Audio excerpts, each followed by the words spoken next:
नमस्कार। चलिए आज बात करते हैं एक ऐसी कहानी की जो दोस्ती, भक्ति और देने के असली मतलब पर एक बहुत ही गहरी बात सिखाती है। ये कहानी है सुदामा और कृष्ण की। तो आइए इस अद्भुत कथा में उतरते हैं।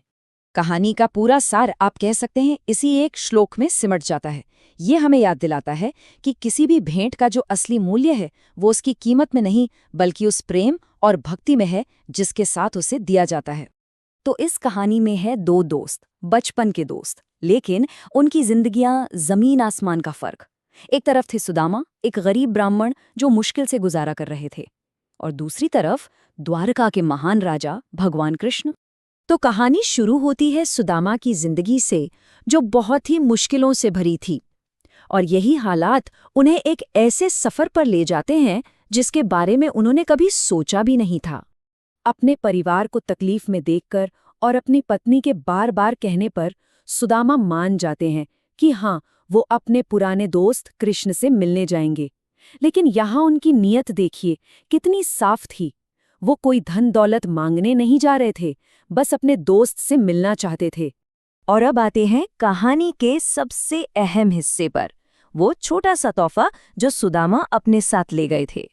जरा सोचिए, एक राजा से मिलने जा रहे हैं और तोहफे में क्या है? बस एक पुराने से फटे हुए कपड़े में बंधे मुट्ठी भर पोहे। बस यही था उनके पास देने के लिए, यही उनकी सारी जमा पूंजी थी। और यहीं से पता चलता है कि कृष्ण के लिए असल में मायने क्या रखता है। वो कहते हैं कि सच्चे प्रेम से दिया गया छोटे से छोटा तोहफा भी उनके लिए बहुत बड़ा है, लेकिन बिना भक्ति के बड़े से बड़ा चढ़ावा भी उन्हें खुशी नहीं देता। लेकिन सोचिए सुदामा पर क्या बीती होगी जब वो द्वारका के उस शानदार जगमगाते महल में पहुंचे। अपने उस छोटे से तोहफे को लेकर उन्हें इतनी शर्म आई। कृष्ण की शान शौकत के सामने उन्हें अपने वो चावल इतने मामूली लगे कि उन्होंने उसे छिपा लिया। तो अब आता है वो पल जब सालों बाद दो बिछड़े हुए दोस्त फिर से मिलते हैं। कृष्ण ने सुदामा का जैसा स्वागत किया वो तो कोई सोच भी नहीं सकता। उन्होंने अपने गरीब फटे कपड़ों वाले दोस्त को दौड़कर गले लगा लिया, अपने हाथों से उनके धूल से सने पैर धोए, और तो और उन्हें अपनी रानी के बिस्तर पर बिठाया। यहाँ तक कि खुद रानी रुक्मिणी उन्हें पंखा करने लगी। ये होती है सच्ची दोस्ती। लेकिन कृष्ण तो कृष्ण थे ना, वो कोई आम राजा तो थे नहीं। वो तो सब जानते थे। उन्हें मालूम था कि सुदामा क्यों आए हैं और उन्होंने शर्म के मारे क्या छिपा रखा है। सुदामा को कुछ कहने की जरूरत ही नहीं पड़ी। और फिर वो होता है जो इस कहानी का सबसे खूबसूरत हिस्सा है।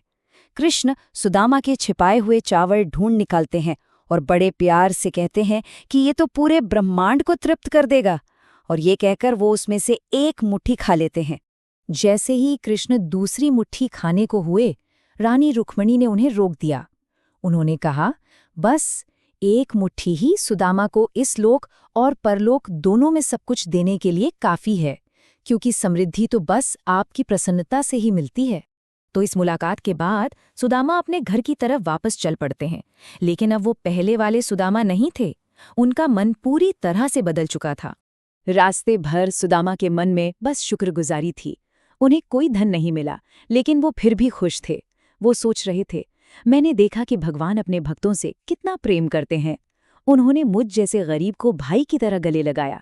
अच्छा हुआ उन्होंने मुझे धन नहीं दिया, शायद मैं घमंडी हो जाता और उन्हें भूल जाता। उनसे मिलना ही सबसे बड़ी दौलत है। लेकिन जैसे ही सुदामा वहां पहुंचते हैं जहां उनकी झोपड़ी हुआ करती थी, वो जो देखते हैं उस पर उन्हें यकीन ही नहीं होता। सब कुछ बदला हुआ था। वो बस यही पूछ सके, ये सब क्या है? ये किसका है? उनकी टूटी फूटी झोपड़ी गायब थी। उसकी जगह पर सूरज और चांद की तरह चमकते हुए महल खड़े थे। जवाहरात जड़े खंभे, कमल से भरे तालाब, और सामने से उनकी पत्नी जो खुद दिव्य गहनों में सजी थी, उनका स्वागत करने आ रही थीं। और यहीं आकर हमें इस कहानी का सबसे गहरा सबक मिलता है कि असली आशीर्वाद आखिर होता क्या है। सुदामा को समझने में एक पल भी नहीं लगा कि ये सब कुछ उनके दोस्त कृष्ण की ही कृपा थी, जो उन्होंने बिना कुछ कहे ही कर दी थी। उन्होंने महसूस किया कि भगवान ने उन पर एक दयालु बादल की तरह अपनी रहमत बरसाई है। और यही इस कहानी की सबसे बड़ी बात है। सुदामा को बेशुमार दौलत मिली, लेकिन वो उससे बिल्कुल भी नहीं जुड़े। वो वैराग्य का जीवन जीते रहे और कृष्ण के लिए उनकी भक्ति और भी गहरी होती गई। असली आशीर्वाद यही था, धन दौलत के साथ साथ मोह से मुक्ति। तो ये कहानी हमारे लिए एक बहुत बड़ा सवाल छोड़ जाती है। अगर सच्चे मन से दिए गए मुट्ठी भर चावल किसी की पूरी जिंदगी बदल सकते हैं, तो फिर किसी भी तोहफे का असली मोल आखिर है क्या?